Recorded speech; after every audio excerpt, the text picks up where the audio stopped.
Assalamualaikum warahmatullahi wabarakatuh. Halo semuanya, izin memperkenalkan diri. Saya Sinta Apriliani dengan NIM 2021011019 dari Prodi Administrasi Bisnis. Tujuan saya membuat video ini adalah untuk pengerjaan tugas dalam mata kuliah Bahasa Indonesia dengan dosen pengampu Pak Adi Muhammad. Di sini saya akan mereview buku yang berjudul Sebuah Seni untuk Bersikap Bodoh Amat, Pendekatan yang Waras Demi Menjalani Hidup yang Baik, karya Mark Manson. Buku ini adalah versi terjemahan bahasa Indonesia, dan buku aslinya itu yang berjudul The Subtle Art of Not Giving a Fuck. Sebelumnya, Mark Manson ini adalah seorang blogger yang tinggal di New York, dan buku ini adalah buku pertamanya dan menjadi buku bestseller versi New York Times dan Global Email.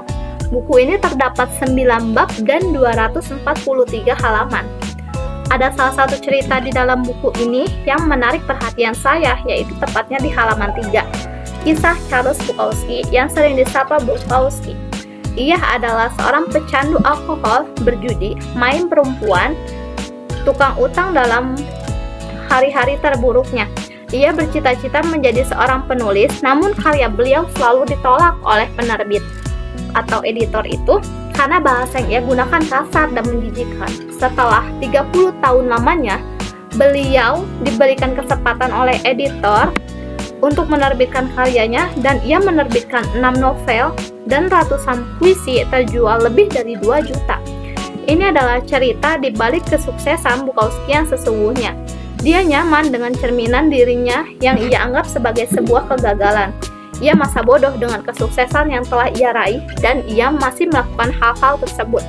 Hal-hal tersebut itu yang seperti di atas yang sudah saya sebutkan. Menjadi terkenal dan sukses tidak mengubah menjadi pribadi yang lebih baik. Ada sebuah ungkapan di dalam buku ini, tepatnya di halaman 5. Anjing paling mungil menggonggong paling keras, yang mengartikan bahwa seseorang yang percaya diri tidak perlu merasa dirinya itu harus membuktikan bahwa saya percaya diri. Enggak. Inilah mengapa bersikap bodoh amat adalah kuncinya. Menurut filsuf Alan Watts sering menyebut hukum kebalikan. Intinya, semakin kuat Anda berusaha merasa baik, setiap saat Anda akan merasa semakin tidak puas karena mengejar sesuatu hanya akan meneguhkan fakta bahwa pertama Anda sedang tidak baik-baik saja. Sedangkan menurut filsuf Albert Camus, bahwa Anda tidak akan pernah bahagia jika Anda terus mencari apa yang terkandung di dalam kebahagiaan itu tersendiri. Anda tidak akan pernah hidup jika terus mencari arti kehidupan, atau dengan kata lain, jangan berusaha. Baik, ada 3 macam di dalam buku ini, yang menjelaskan tentang sebuah seni untuk bersikap bodoh amat, yaitu yang pertama itu, masa bodoh bukan berarti menjadi acuh.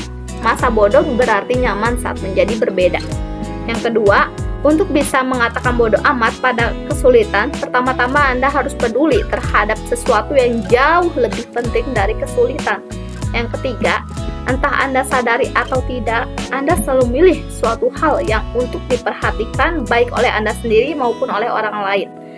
Menurut Aristoteles, menulis tanda dari seorang terpelajar ada pada kemampuannya untuk menertawakan suatu pemikiran tanpa harus menerimanya, mampu melihat dan mengevaluasi nilai-nilai yang berbeda tanpa perlu menerapkannya, mungkin adalah keahlian utama yang dituntut untuk mengubah hidup seseorang dengan cara yang berarti. Baik, untuk kesimpulannya itu, buku ini tidak berbicara bagaimana cara meringankan masalah atau rasa sakit Anda.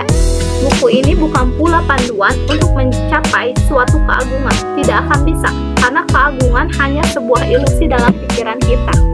Sebuah destinasi bohongan yang seakan-akan wajib kita capai, Atlantis yang ada pada psikologi diri kita.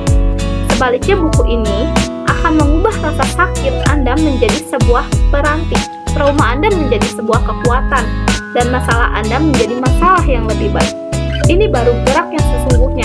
Renungkan hal ini sebagai panduan saat mengalami penderitaan, dan bagaimana cara untuk mengambil tindakan yang lebih baik, lebih bermakna, penuh dengan kasih sayang dan kerendahan hati. Inilah buku yang akan membuat Anda bergerak secara ringan, tak peduli seberapa berat beban Anda. Beristirahat dengan lebih mudah ditemani ketakutan terbesar Anda. Menertawakan air mata Anda yang saat tumpah berkucuran. Buku ini juga tidak mengajari Anda bagaimana cara mendapat atau mencapai sesuatu, namun lebih pada bagaimana cara berlapang dada dan membiarkan sesuatu itu pergi.